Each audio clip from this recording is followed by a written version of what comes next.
Vous avez déjà lu plein de choses sur les crises d'angoisse.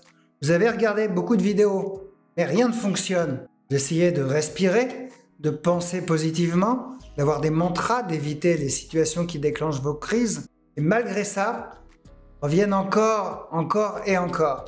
Rassurez-vous, vous n'êtes pas un loser et vous n'êtes pas faible. Ce que vous faites, tout simplement sans le savoir, ce sont des erreurs fréquentes que font mes clients avant de venir me voir en thérapie.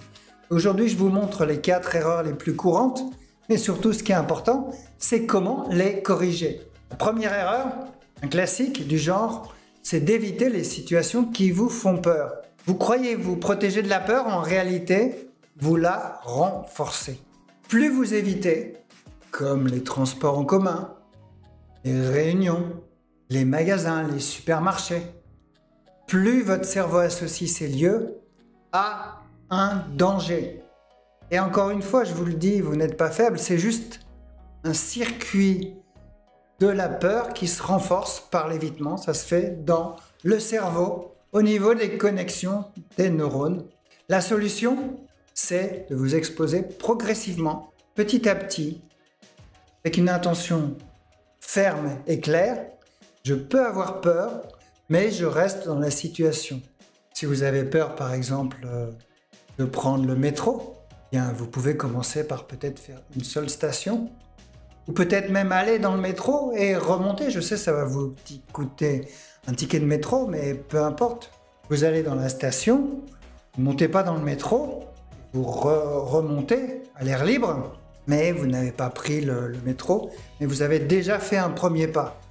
Et après, vous faites une station de métro, après 2 et ainsi de suite, malgré l'anxiété, et vous allez voir que la peur, petit à petit, va tomber.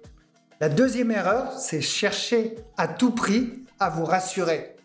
Vous appelez un proche, vous tapez vos symptômes sur Google, alors ça c'est l'horreur, puisque ça ne va pas vous rassurer du tout.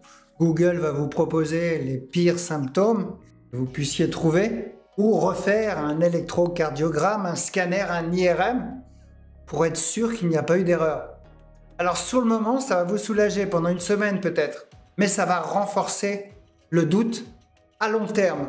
Ce que le cerveau comprend, c'est si je vérifie, c'est que c'est potentiellement grave. Et puis, il peut toujours y avoir une erreur, vous vous dites.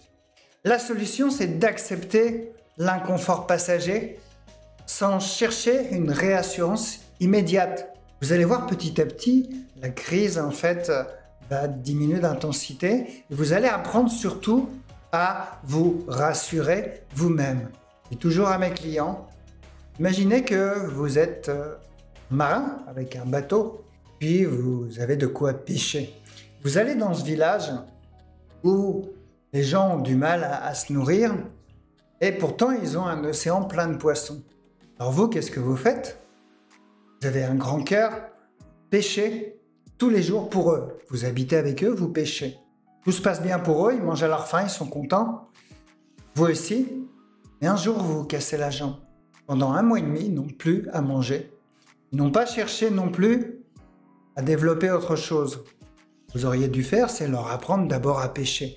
Eh bien, c'est un petit peu ça. Appeler quelqu'un, c'est en fait ne pas apprendre par vous-même à vous rassurer. La troisième erreur que je rencontre souvent, c'est se concentrer sur ces sensations.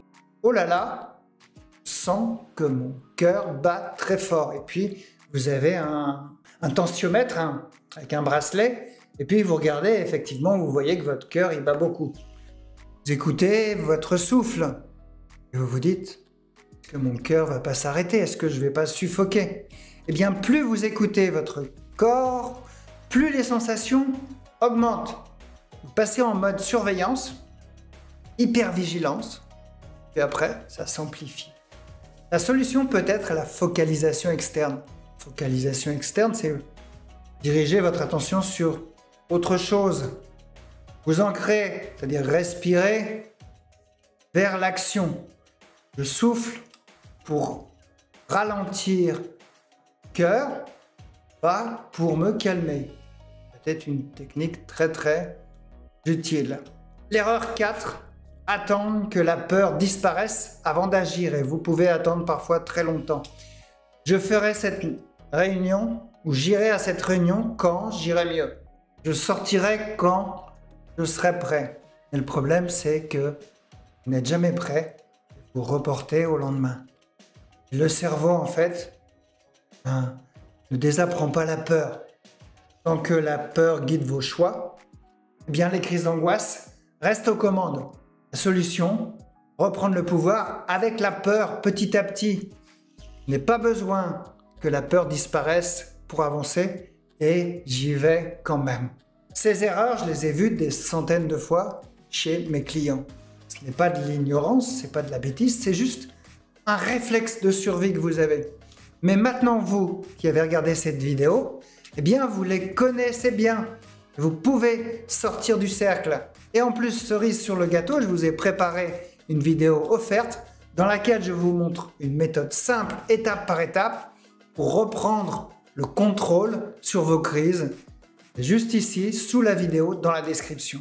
Si ce genre de contenu vous parle, abonnez-vous. En général, je poste 2 vidéos par semaine, concrètes, sans blabla, sans mots compliqués, pour vous aider à sortir de l'anxiété, pas à pas.